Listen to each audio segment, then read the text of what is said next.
Okay, so I have this French bread, and I'm going to cut that up into roughly bite-sized pieces.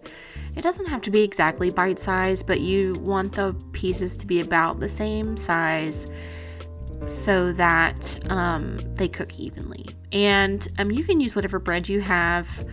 I'm not 100% sure how many cups it is, but it fills up this bowl, and this is a fairly large size glass bowl. So I'm going to say like 5 cups of bread. That feels right.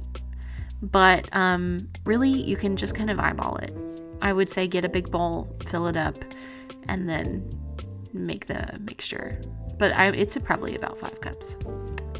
Anyways, but if you want to just use this French bread, it was only $2 for this loaf of bread, and it worked great. So, but you could also use brioche bread if you wanted. That would make it a little bit sweeter. If you used regular sandwich bread, it wouldn't be quite as sweet. So anyway, so cut up the bread. Now I'm separating the eggs. I like to use my hand when I separate an egg.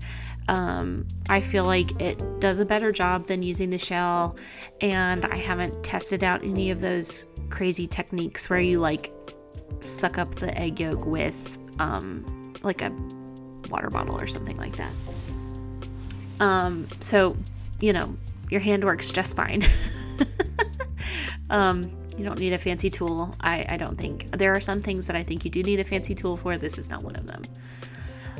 So, and then I had all these egg whites that, you know, you can scramble. You can make all kinds of things with egg whites. So you'll want to save those so that you can use them for something else.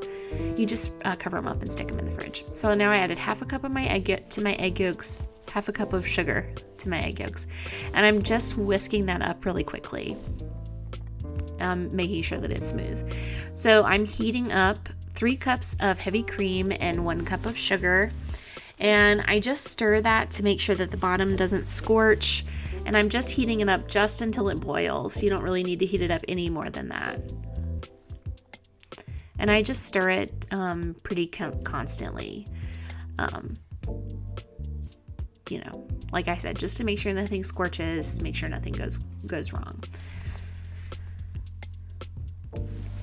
And it only took about 5 or so minutes for this to completely heat up. It really doesn't take that long. And it's super, super easy. Now, I accidentally didn't catch it on camera. But, okay, see, it starts to boil right here. And then I'm going to cut off the heat. I'm going to add 1 teaspoon of vanilla extract to the cream mixture. I like to add the vanilla extract at this point because I want a strong vanilla flavor. And I find that it's stronger if you don't cook it, you know. Okay, so now what I'm doing here is I'm tempering the eggs. I have a ladle, and I didn't speed this clip up. This is real time. I'm whisking the eggs, and I'm very slowly drizzling in the cream. It's sped up now. But I did this, I scooped up 3 or 4 ladles of this cream to temper my eggs. This is so if I were to just pour my egg yolks into this hot cream mixture, the eggs would cook, and then it would have this weird texture somewhere between scrambled eggs and this creamy texture that you get when you make creme anglaise. This tempering the egg part is really, really important, and it's really important that you take your time and that you go slow. And if you're not sure if you've done it enough, continue scooping and whisking. So I did about 4 ladles full before I felt confident, and then I slowly added, my bowl wasn't big enough, so I slowly added my eggs into my cream. And I just was really whisking this hard to make sure that like there was air incorporated, and that so that like it was cooling off as I was mixing in the eggs. It makes your arm tired, but you got to do it. So once I was satisfied with that, then I got my bowl of bread. I added my almonds, and I added my white chocolate chips. I added an entire bag of white chocolate chips. You can add whatever toppings you want. Regular chocolate chips, you could add cranberries, raisins, cinnamon, other kinds of nuts. Other kinds of dried fruits would be great, apricots, whatever you wanted. You could add fresh fruit too, probably, I don't know. whatever you want to add. It's really versatile. And then I'm adding my cream mixture to my bread, and I'm like pouring that over. And then I'm going to give it a quick mix because I want to make sure that all of the bread gets saturated with that cream mixture. And I'm going to let that soak for about 30 minutes. That's pretty important because you want the bread to soak up the mixture.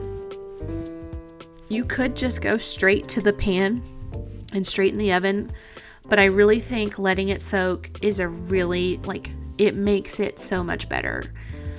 It just does. So I sprayed my pan with some oil, and then I added my bread mixture to my pan, and I just, put it in there, spread it out so that it's flat,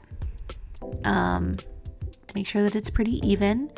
And then you're going to bake that at 350 for about 40 minutes, but you're going to cover it with some foil.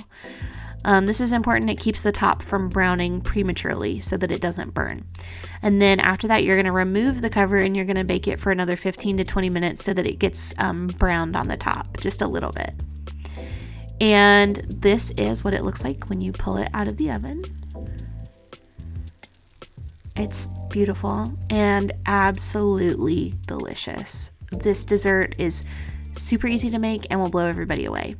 If you want to see more recipes, check out Loaves and Dishes, and thanks for watching.